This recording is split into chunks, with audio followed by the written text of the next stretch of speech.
বরবাদে নিঃশ্বাস গানটি যাওয়া it's like a rebirth to me.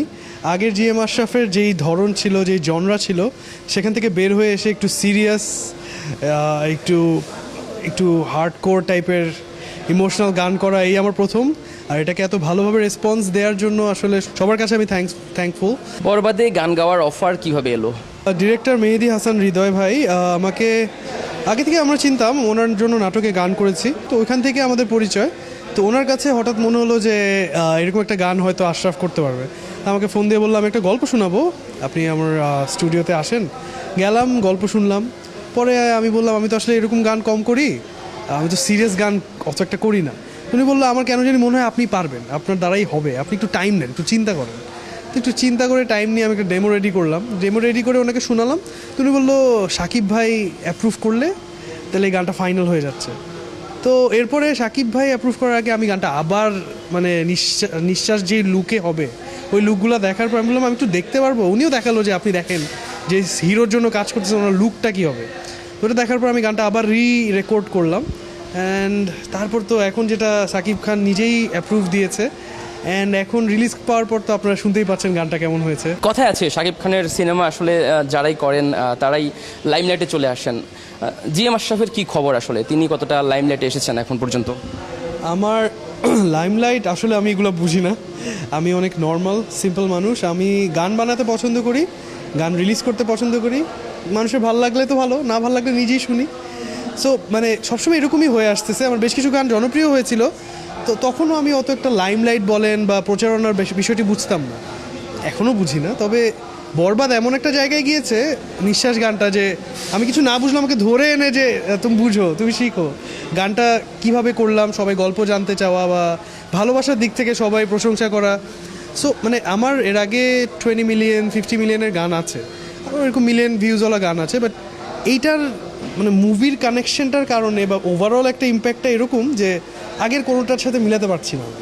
এটা I believe it's a huge thing. অবশ্যই মেগাস্টার সাকিব খানের কারণে এটা একটা অবশ্যই একটা বড় ব্যাপার। প্লাস বরবাদ মুভিটা অনেক ভালো হয়েছে, সবাই দেখলাম, দেখছে, এখনও হাউসফুল।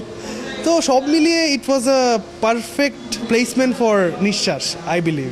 শাকিব খানের সিনেমায় গান গাওয়ার অফার এসছে এবং এরপর কতটা চাপ ফিল করেছেন শাকিব খানের সিনেমায় আপনাকে গান গাইতে হবে?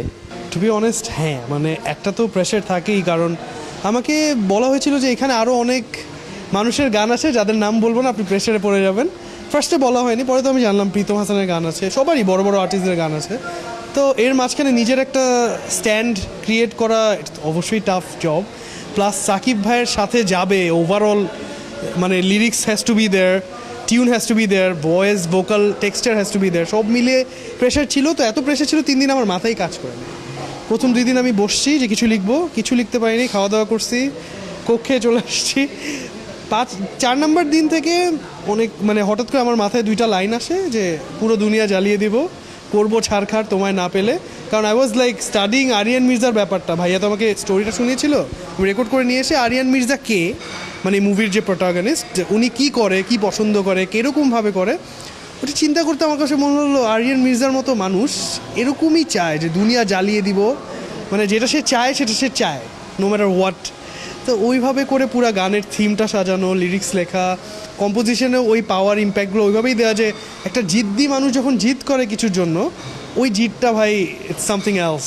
বরবাদের ডিরেক্টর মেহেদী হাসান হৃদয় তিনি বলেছেন শাকিব খান বরবাদে 1,20,00,000 টাকা পারিশ্রমিক নিয়েছেন এবং এটা এখন পর্যন্ত বাংলা সিনেমার হিস্টোরিতে রেকর্ড।